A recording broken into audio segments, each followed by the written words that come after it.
Good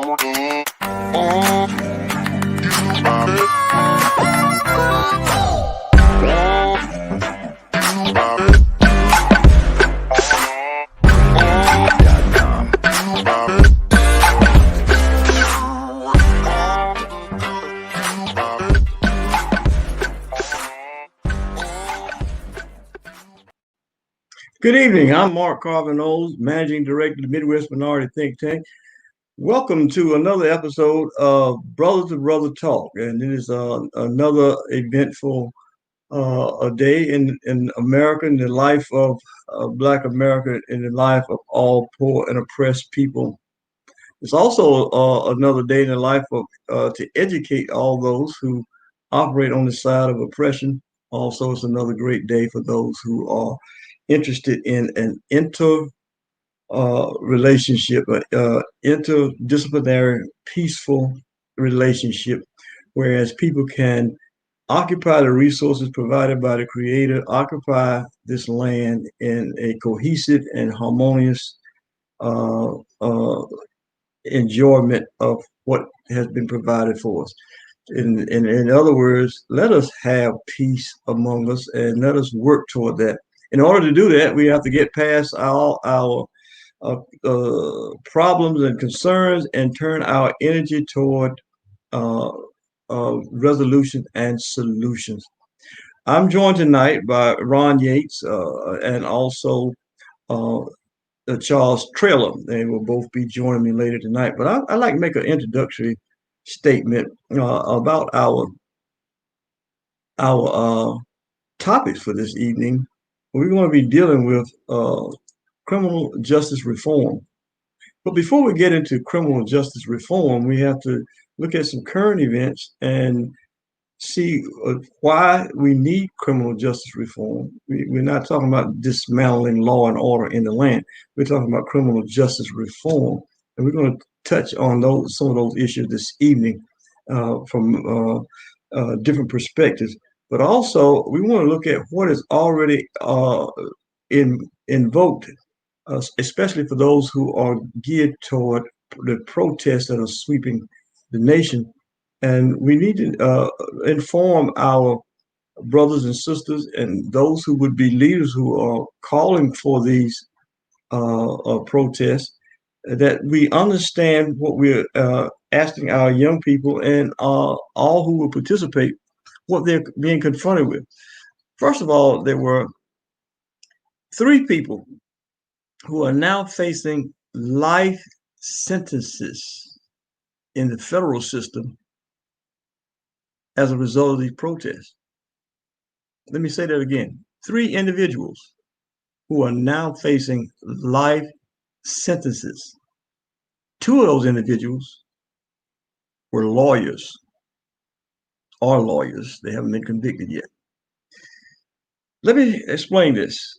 Samantha Shader, who was 27 years old, has been accused of throwing an improvised explosive device, IED. That's the same terminology that they use in Afghanistan, Iraq, and any other country during a war zone. She's accused of throwing IED at a New York Police Department vehicle that was allegedly occupied by 4 officers.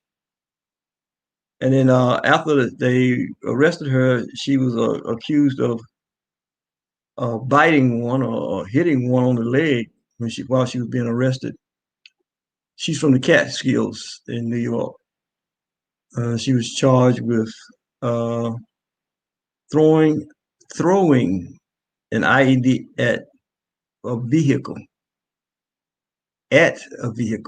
She's now facing life imprisonment. Mind you, this charge was not taken by the New York district attorney. This became a federal crime. We're going to talk more about how that became a federal crime and how the United States Attorney Office picked up this case. Second, 2 lawyers. Urof Rockman, she's 31, and Colin Mathis, 32, both of lawyers, and they allegedly threw Molotov cocktails at an empty police vehicle in Brooklyn. Now they both face life sentences in the federal system. Well, how can that be? Well, the federal government argument and claim for jurisdiction is that the federal government does give some financial resources to the New York City Police Department. And the vehicles, the vehicles were made in another state and they were used to transport New York Police Department personnel. And because they were made in another state, crossed the state line to get to New York, occupied by New York Police Department, and federal government monies going to the New York Police Department gives the federal government jurisdiction over this incident. These people were protesting after the George Floyd's incident. One other thing, there's a federal law called the Anti-Riot Act, 18 USC 2101, allows the federal government to go after anyone who travels in interstate or foreign commerce or who uses any facility of interstate or foreign commerce, including but not limited to the mail, telegraph, telephone, radio, or television, to incite a riot or to organize, promote, encourage, participate in, or carry on a riot, or to commit any act of violence in the furtherance of a riot. These are the laws that are now being used against protesters.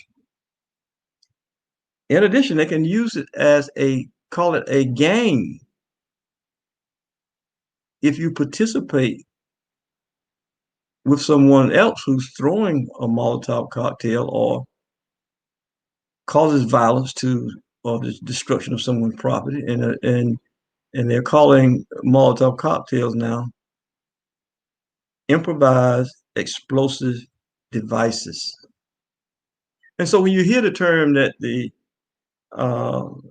Black Lives Matter movement is a terrorist organization, understand that they are not just making idle thoughts, not from the perspective of what Black Lives Matter is doing, but from the perspective of the laws that are already on the books that can be used in these instances.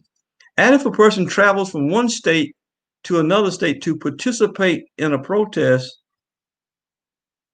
then that becomes part of the violation of the Anti-Riot Act, because you travel across one state line to another state line to participate in an act of protest that can be determined now as an act of terror. It's called aid or abet. Anyone else who carries out an act, someone found guilty can be fined, imprisoned up to 5 years, or both for each violation.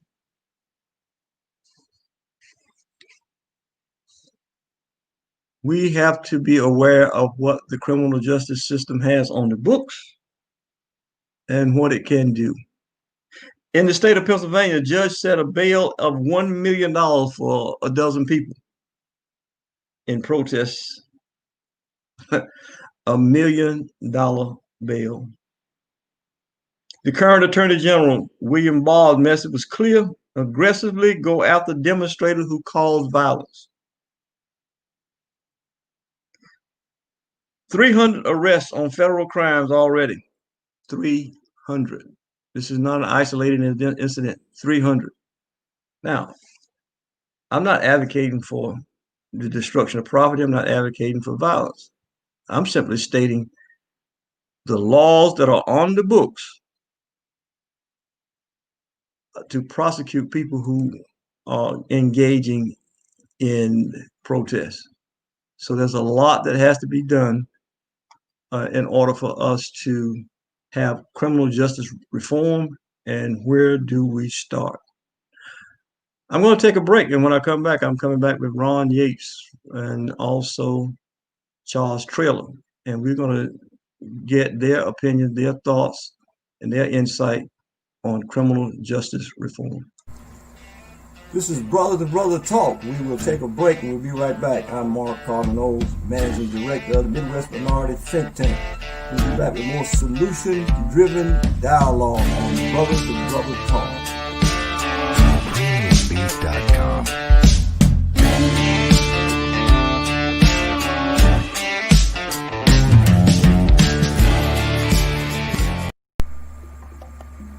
Welcome to the free audio rendering of Not Without Scars 2. Such an insightful and impactful work must be accessible to the countless number of people living similar life experiences. Becoming a best-selling author pales in comparison to creating a tool capable of instilling hope in a multitude of people trapped in the valley of decision.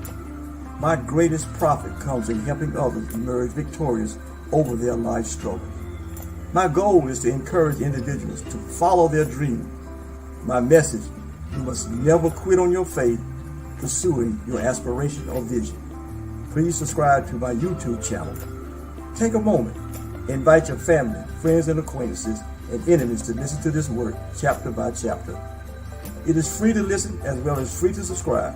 Peace, love, and phenomenal blessing.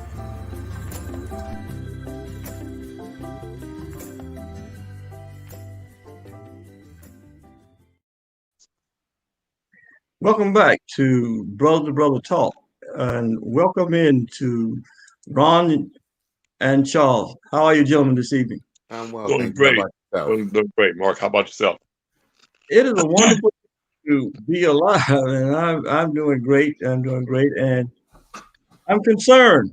And I want to get you guys to help me out and help me understand how that people are getting charged with facing crimes for life sentences for acts that they were protesting another man's murder, and the protesters are now facing life sentences, and the perpetrators of murder are not even getting indicted.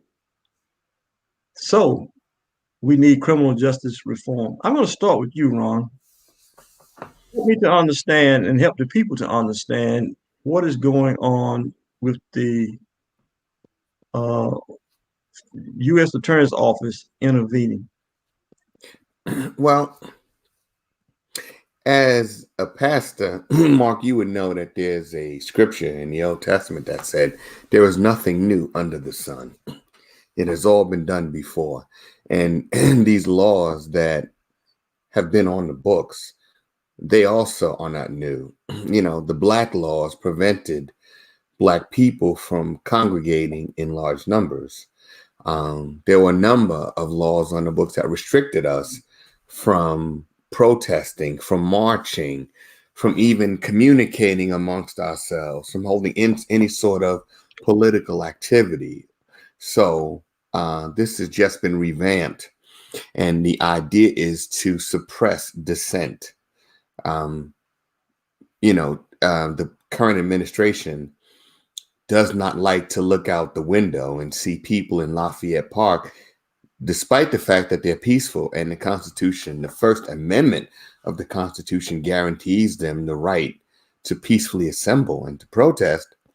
Well, our current president has a problem with that, so much so that he used tear gas to clear Lafayette Park so he could walk through the park, go to a church that's closed, and hold the Bible upside down and backwards as some symbol. What that symbol means, I have no idea. I doubt if he knows. And in going to that church, I'm sure there were some churches in Washington, D.C. that were open. Why would you go to a closed church? But, all right. This is not new. This has been something that has been going on in this country. And, it's not going to stop the protest, especially now that we're in this COVID age where people have nothing to lose. They don't have jobs. The government gave them what, $2,000 or whatever, and some extra money for a period of time, and now that stopped. So they have nothing to lose. It's not like they're worried about losing their job, or they're worrying about class. Right. Yeah. So that is so clear that now we have people cornered, so to speak. My thought pattern at this time is we have to inform them of why they're what they're up against, and so that they can make the right choices and the best choices possible. And this is by no means, I'm not by no means introducing this to cause people to stay away from the protest, but let's be decisive in what it is that we're doing. Charles? Yes, I'm going to echo Ron's comments. I'm going to jump in that cab and ride with him because he is spot on with what's going on. All this law and order stuff is really just to unfortunately, people's lives are hanging in the balance. But this is all to support a narrative that Donald Trump wants to convey, that he is the law and order person in this country, and they are trampling on First Amendment rights, which they always say they support, but they don't support First Amendment rights when it comes to dissent, when it comes to anything that this president doesn't like in terms of being held accountable. This is why it is so important that people vote in this next election in November. You have to vote because that can be the beginning of not just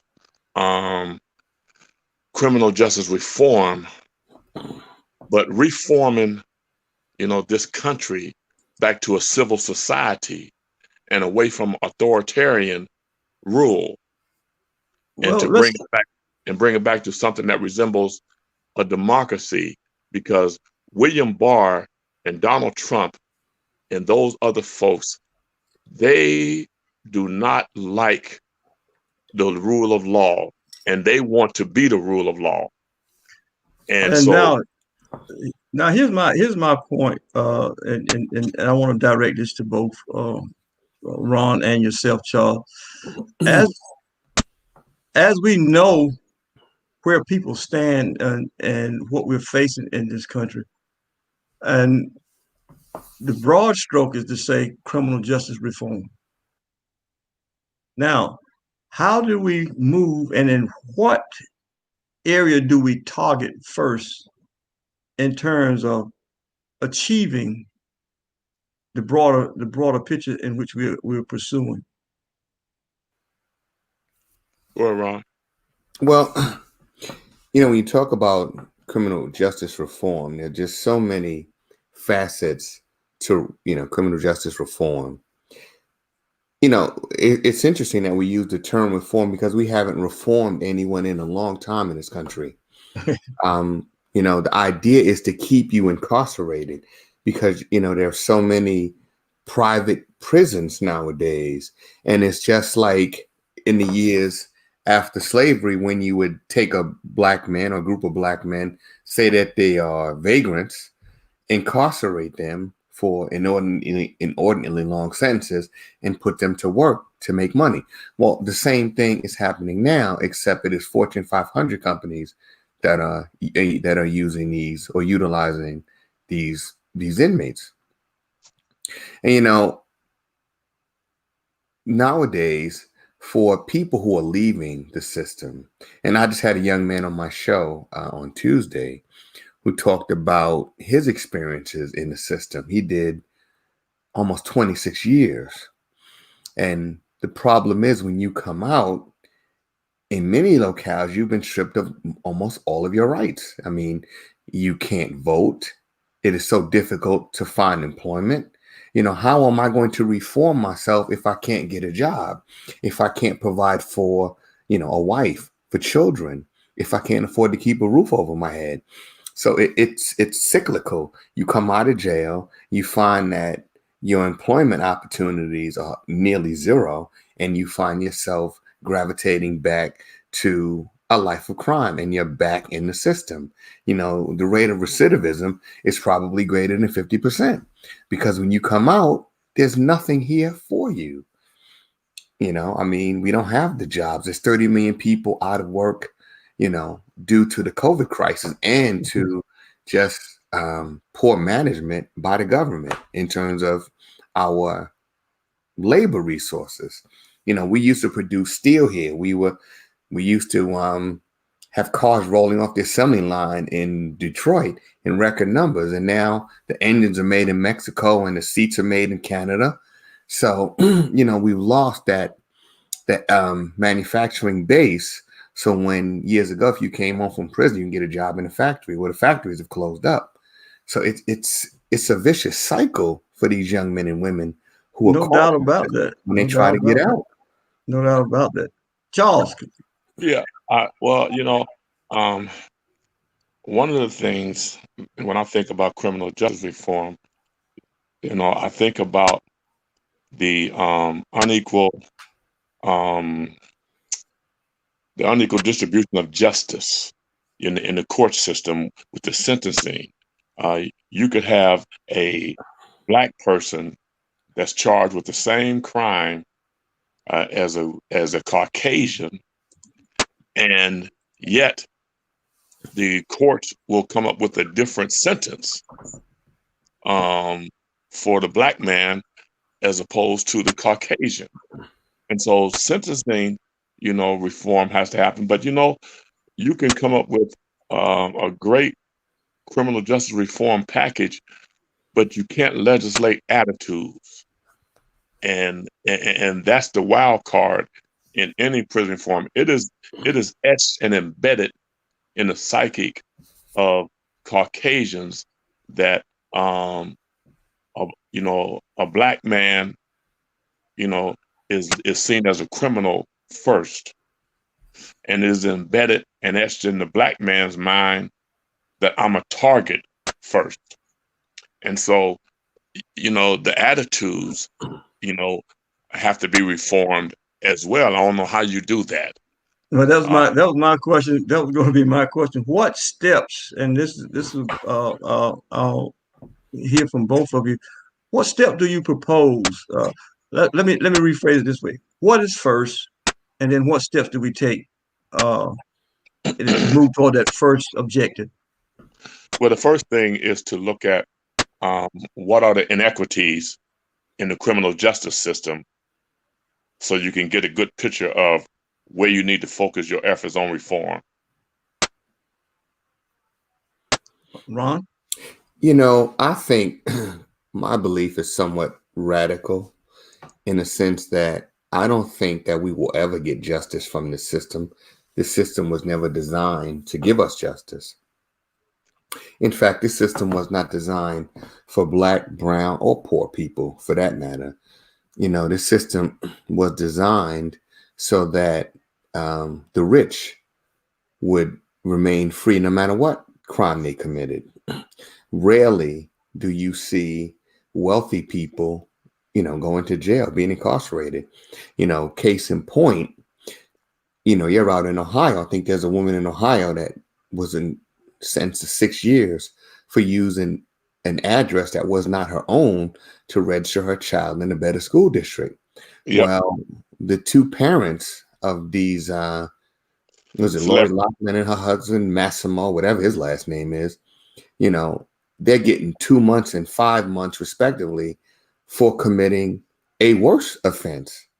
They have the money, they have the resource. This woman was homeless, and yet she is in jail for 6 years, and they're going to go and choose their own prison for one, do 2 months, and then walk out.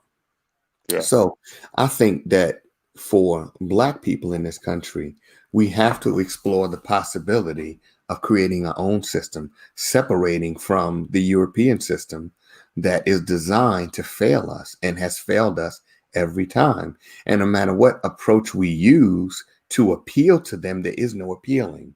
You march, you advocate for justice peacefully, you use the court system, and we're right back to where we were during the time of Dr. King.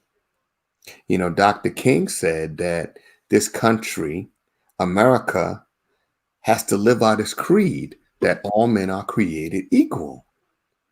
Well, that was in the 60s. So we got the Voting Rights Act and we got the Civil Rights Act. Well, now all of those things are slowly being stripped away. We're going in reverse. And there's no appealing with the federal government to say, listen, you know, we've been here. We've been your humble servants for 400 years. We built the wealth of this nation. They don't care. As All right. long Well, as we listen, are willing to remain in this system, we will be the people at the bottom of the system, the people being abused by the system. as we uh, look at this collectively, and uh, we are not going to take a pessimistic approach. I still think that there's something that we can do if we do it collectively, uh, and what we do with that vote, and what we and demand, as you've often said, Ron. What do we demand, and how do we demand uh, change, and even the aggression from the system has to be done orderly, so that we are not destroyed in the process. Let's take a break, and when we come back, we're going to look at some specifics that I want to have the two of you chime in on. This is Brother to Brother Talk. We will take a break and we'll be right back. I'm Mark Carven, Managing Director of the Midwest Minority Think Tank. We'll be back with more solution-driven dialogue on Brother to Brother Talk. PremiumBeef.com.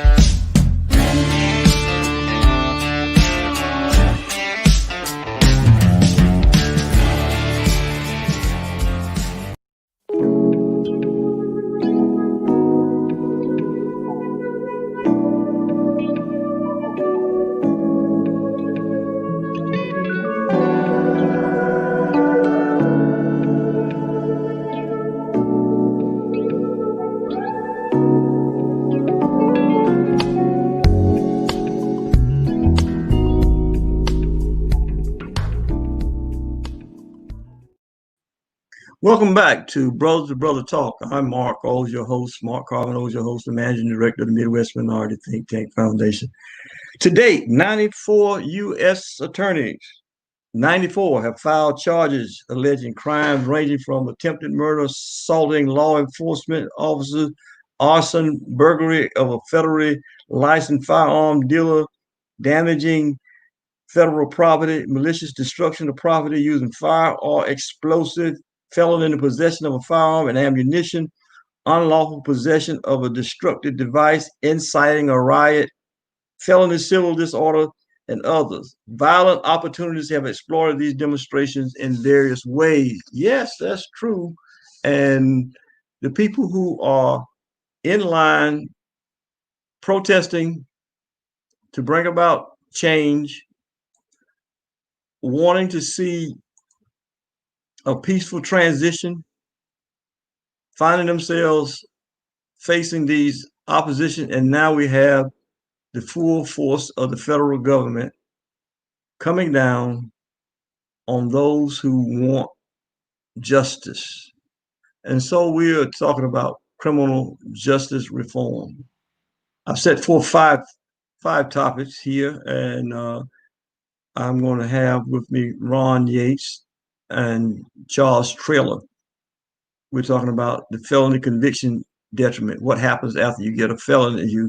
And we talked about that somewhat tonight. That it's the first step toward recidivism if you can't work and you can't take care of your family.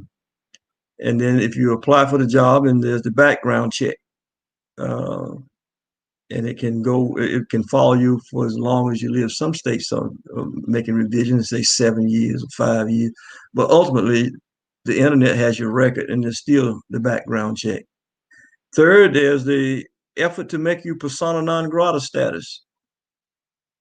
Disenfranchised, you can't exercise your right, can't protect your family. You can now not protect your family because if you have a firearm in your possession, that's an automatic 5 years. So uh, you're at the mercy of society to treat you well, but you can't protect your own. And then two things that I would like to have us to discuss. Let's go in this order. Let's remove the life term for federal judges.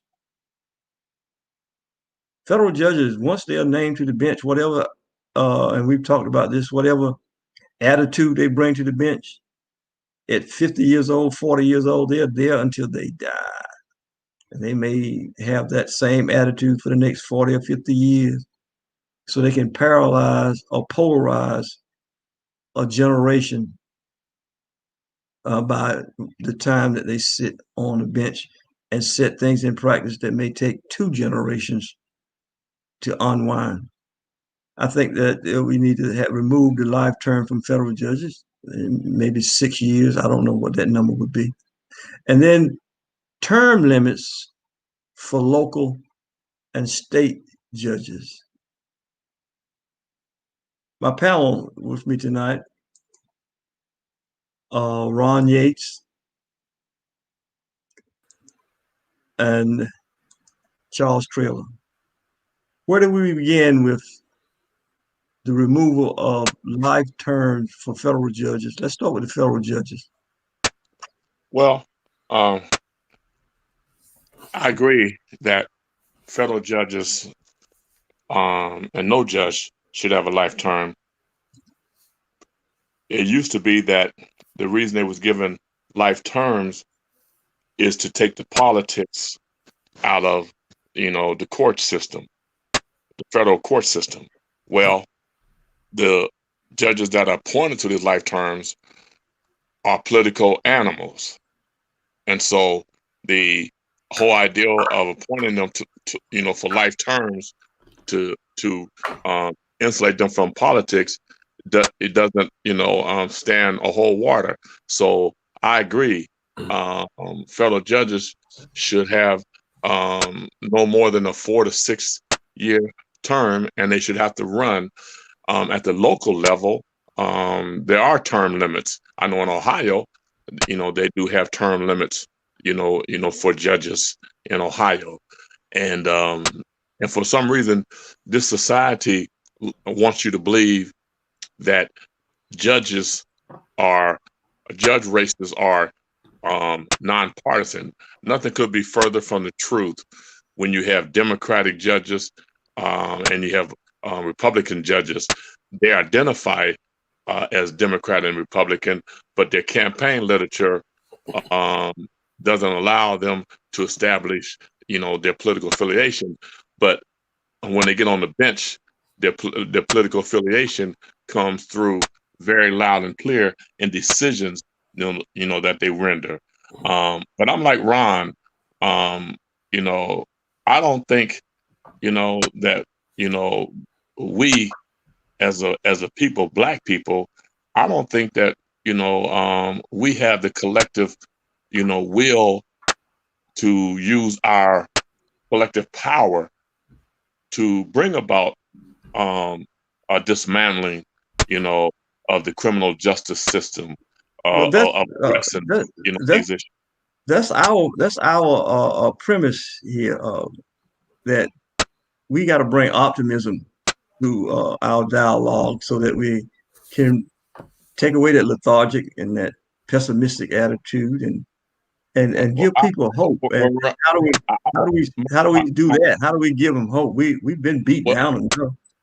Well, I would just say this, Mark, and I'm gonna let Ron go. Okay. I would just say this. I'm not speaking so much as pessimistic. I am trying to be more realistic. Until we as a people, get ourselves collectively unified, because it takes institutions to dismantle institutions.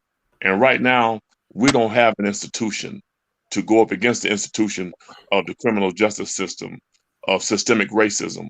We have to establish, like Ron say, our institutions so we can fight back. You have the floor, Ron. You know, in terms of, you know, I don't want to sound pessimistic. I think that it is optimism, you know, in terms of any of the systems in this country, be it economic, political, social, these systems are self-perpetuating. So even though you remove a federal judge, the system itself is inherently unfair, and it is inherently biased against Black, brown, and poor people, right? So I don't care, even if you remove the term limits, the ideas, the preconceived notions are still going to be there. And when we talk about systems, as I said, this system was never designed for us. And somebody like Dr. King, and there was, of course, Brother Malcolm. Now, they had two ideologies that seemed to clash, but there came a point in Dr. King's life where he seemed to agree with Malcolm's more radical approach. Dr. King said, I fear I'm integrating my people into a burning house. Well, what did he mean about a burning house? Just look at the conditions in America right now. The economic system is on the verge of collapse. 30 million people out of work. Right now, we're facing a housing crisis once this moratorium is lifted on evictions. So there are just so many things in this country that may be beyond repair. And prior to the end of segregation, there was probably more economic activity flowing through the Black community during segregation than there is now. If you think about it, during segregation, we owned our own hospitals. We owned our own gas stations, our own supermarkets. So we had the money flowing through Black hands, Black communities, Black banks.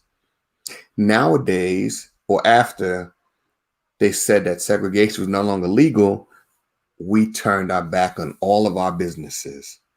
Instead of shopping with Mr. Jones, we went to Macy's. And our neighborhood suffered. The only way we can fix that is for us to fix it. The federal government will not assist us in terms of providing the economics we need. They won't even, for the most part, discuss reparations. You know, they paid the family of Breonna Taylor $12 million, but then said her life means nothing because we're only going to charge the officer with the bullet that went into the white person's apartment. We're not even going to talk about murder. So we need to start looking toward building our own system, because this is a burning house. And, you know, if a house burns so much, it will collapse. And that's what's happening in America. Yeah, I hear you clearly, and I support the fact that a system was only designed to perpetuate itself, to make itself stronger, and where it finds itself vulnerable, to shore up those areas. For instance, if we are still employing through protests the same tactics from the 1960s, and these new laws have come along 50 years later, we're facing something different, entirely different than some of these laws are reverting back to what was there many, many years ago. So it implores us. It implores us as people of color and to find ways to come out the system, and then it's also for us to find ways to protect ourselves and build our own economy. So I hear you clearly. How do we get people involved? That's part of my charge. I feel, and Ron asked me this question on his broadcast once, and we talked about it off the air. That I believe brother to brother talk is a step to find those other 100, other 500 men who think just like we think, who want to talk, who want to share. And I issued this invite nationally and internationally that those who have solutions, those who believe that things should change, we are here. Contact us. We want to hear from you. We want you to be a part of the solution. We want the solutions to come forth, and we want to have the opportunity for you to voice your solution. We're going to take another break, and when we come back, we're going to talk about with Ron and Charles, how do we get other people involved so that we can get past this current mirage of status quo.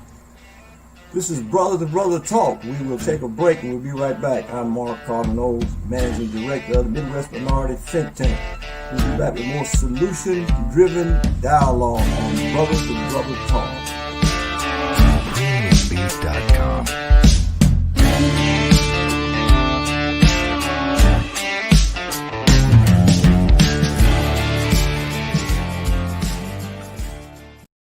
The Great Lockdown of 2020, a mid-crisis analytical report, represents a historical work.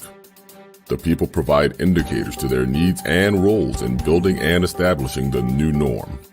The voice of the people places at the fingertips of decision makers knowledge of how the area's resources should be deployed to best serve the society and address the needs and concerns of the people going forward.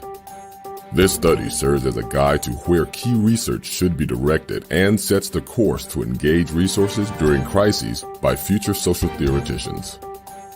Comparison of responses on multiple levels provide an uncanny insight. The capture of a population's response in the midst of a crisis compared to a post-crisis reflection shall prove to be of monumental value into human reactions facing uncertainty during and post a calamity. How do I write my life story? I know hurt and pain. I don't like either one, whether physical or emotional. Herein contains my story, Not Without Scars Part 2, Optimism, Perseverance, Persistence, Resilience, 2 decades of personal struggle. Optimism, I faced a new millennium with hopefulness. Perseverance, my ego, my humble beginnings, my desire to achieve never allow me to turn away from a difficult task. Persistence.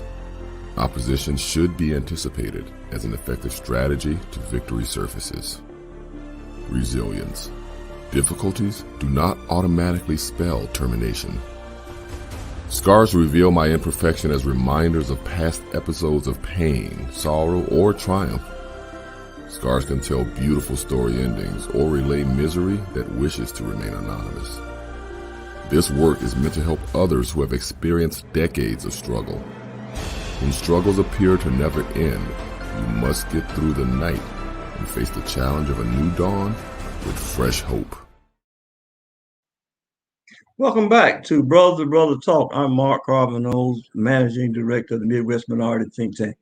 I'm with Ron Yates and Charles Traylor, and we're discussing criminal justice reform. We're also discussing how we get our people educated to what is taking place in terms of the laws and the consequences that follow. How do we come out from under this great pressure? My mission, my vision is to contact 100 such men as Charles and Ron and others across the length and breadth of this country, Ben down in Jacksonville and Jeff in Atlanta. We are making our way to find people who have like-mindedness. And I'm hearing that from Ron and Charles. We need to have people who are looking beyond where we are, have the strength, courage to speak solutions, and emerge to a place where we can have a unified effort to bring about some change. It's not enough to just have resistance if we do not have uh, a way of moving forward. And I bring back in the panel. I bring back in Ron and Charles. And Ron, give us your thoughts on how do we break this uh, fact that we are not able to move in a unified way. You know, I think that platforms like yours, what we're doing here in Pennsylvania and around the country, I think that right now we've just reached a time in history when Black people are just beginning to wake up, and we're literally beginning to throw off the shackles. And we're looking at our condition and recognizing the seriousness of the condition, and we're beginning to take action. And these protests are a clear example of that. Typically, Black people will get mad and will protest for a week, maybe 2 weeks. But this has been going on since George Floyd's death, and that was May 25th. And these protests are still going strong.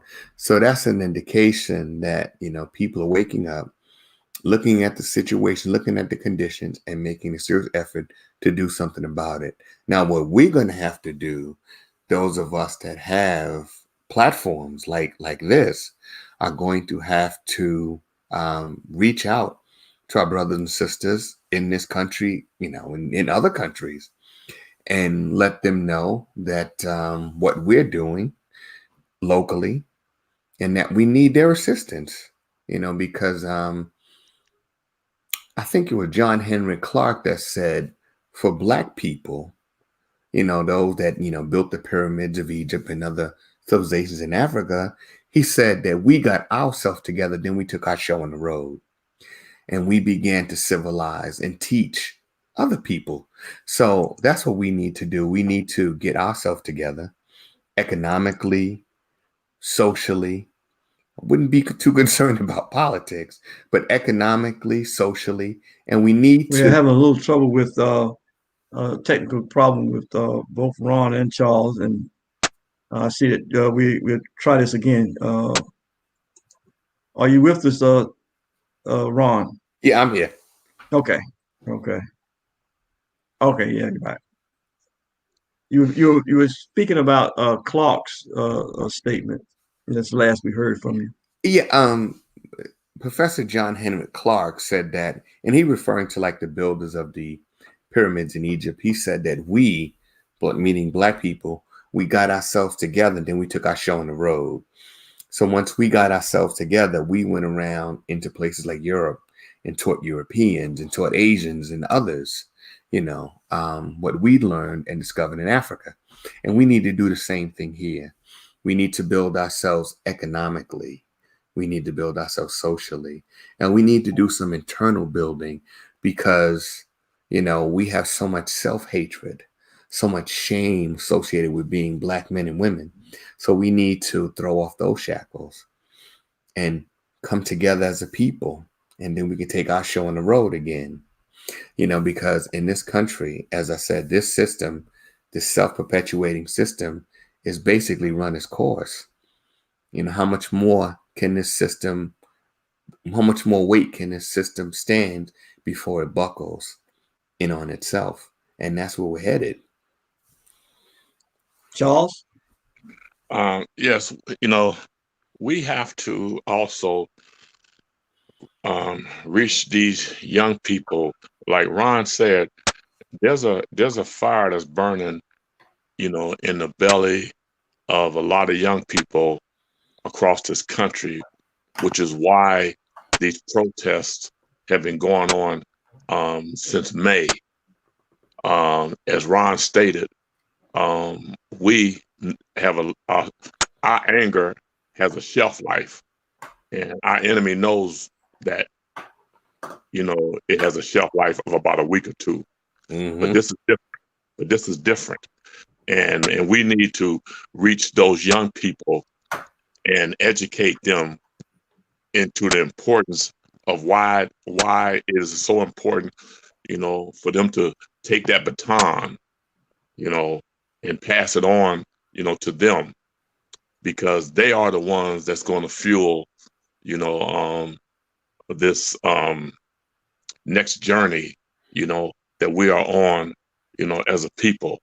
And we can and we can see it, the horizon is there, but we, the wise ones, the older ones, we have to teach these young people, because as Mark Garvey said, any leadership that teaches you to depend on another man for your salvation is leadership that will enslave you.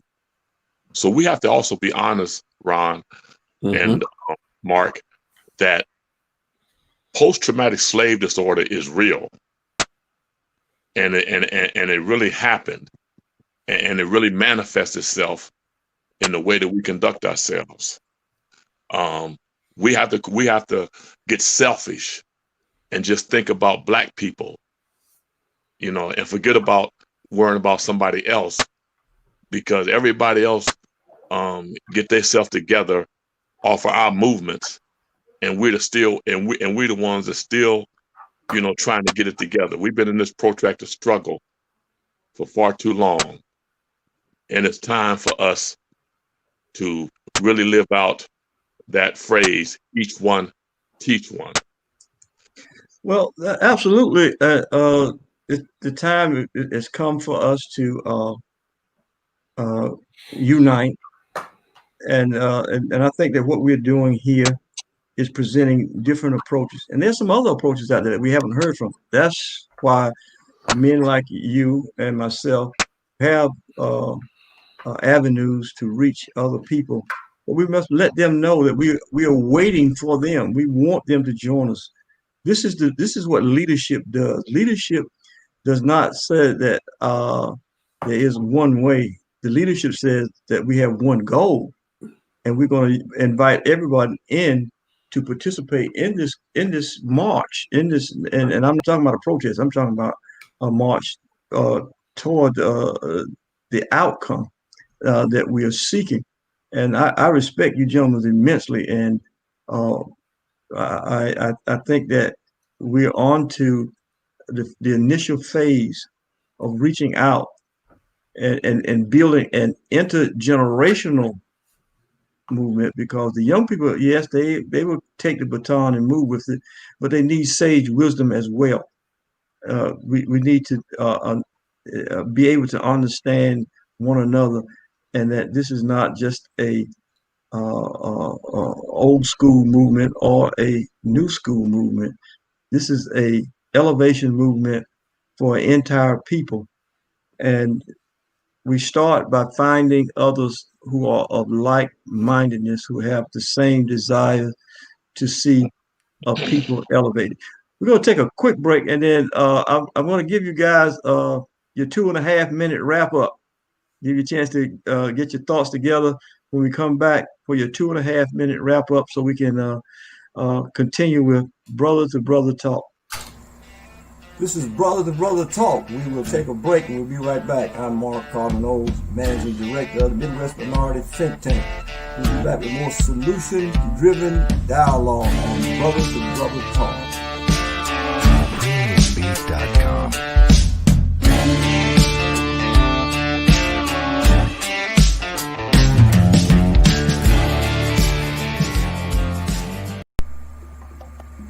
Welcome to the free audio rendering of Not Without Scars 2.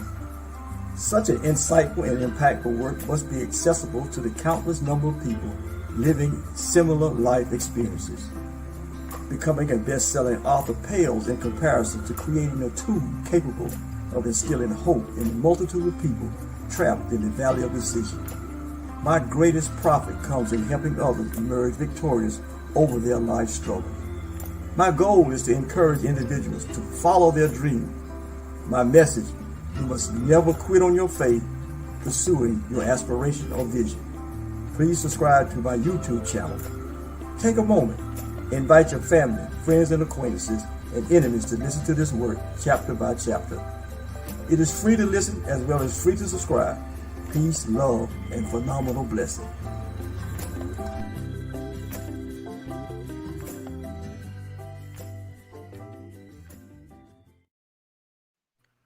We're back, and now it's for our 2-minute wrap-up session. Ron, you have it. Well, thank you. I think that what we're doing here, at least in this area of Pennsylvania, is we're trying to organize on the local level, grassroots stuff. We have a sister who's running for state representative, actually for the district that I live in, and we have been actively supporting her with fundraisers, meet and greets, whatever we can do to get her elected. It's if we're going to remain part of the system till we can break away from the system, we need to have people who exemplify our beliefs, our goals, and that's what we're looking to do on a grassroots level. Things like the NAGA group that we formed. NAGA, if you're not aware, the National African American Gun Owners Association. So we have 2 chapters here, and that's another thing that's bringing people together. We realize that there's a need for us to protect ourselves and to become familiar with the laws, relative to gun ownership and things of that nature. So we're trying to organize on a local level, and it's those little grassroots movements that grow bigger. The civil rights movement started out as a small thing, as did Black Lives Matter. That's what we're looking to do here. Small grassroots activity that we hope will, grow over time and get us some candidates who, look like us, who support us, who we know and who know us. And appreciate that. Appreciate that, Ron. And Charles, you got it for 2 minutes. Sure. I would like to see us begin to invite 3 to 5 other brothers to come and join brother to brother talk, and then you have those 3 or 5 brothers invite 3 or 5 brothers and continue to multiply. I'm also going to invite you, Mark, and Ron to come on my Saturday morning radio show in the very near future to promote brother to brother talk and to get more brothers to come to brother talk so that we can build to that 100, 500,000, whatever it is, black men. And I'm just to be honest with you, I don't really like subscribe to the terminology of people of color, because it always implies that we have to always include somebody else, in our, struggle. I'm selfish to the degree that I just believe that, our, struggle should be about advancing black people, because everybody else take care of themselves. We have to take care of ourselves. And so I just like, to just know that we can have a conversation like we having, where it's just black men, talking, and because we got to be the ones to solve, the issues that our community and our families, face. It's on our shoulders as black men. All right. Well, you guys left me with about 1 minute and 15 seconds. That's all right. I appreciate it. Sorry about that. That's okay. We'll make it up. And we're looking for another avenue called solution with Marco. I want people from, when we find those other 5 or 6 brothers, we're going to start doing things that we can just talk about that thing that's dear to your heart. And we're going to start with Ron and Charles in the next couple of weeks. I just sit down one-on-one solution. And when you just talk about and to tell the world, tell the nation about that thing that's burning in your heart and what you're doing. And we're looking forward to that as we continue to build on this foundation of brother to brother talk. Hey, I enjoyed tonight's session. I trust that all of you did. You can see the information going across the bottom of the screen. I'm available for a phone call. You can email me. We want to connect with you across the nation. We want to connect with the brothers. And we got other topics coming up. We're going to be talking about reparations. We're going to be talking about a number of things that impact our community, and looking forward to it. Have a wonderful evening. See you next week. God bless you. Thank you. Have a good night.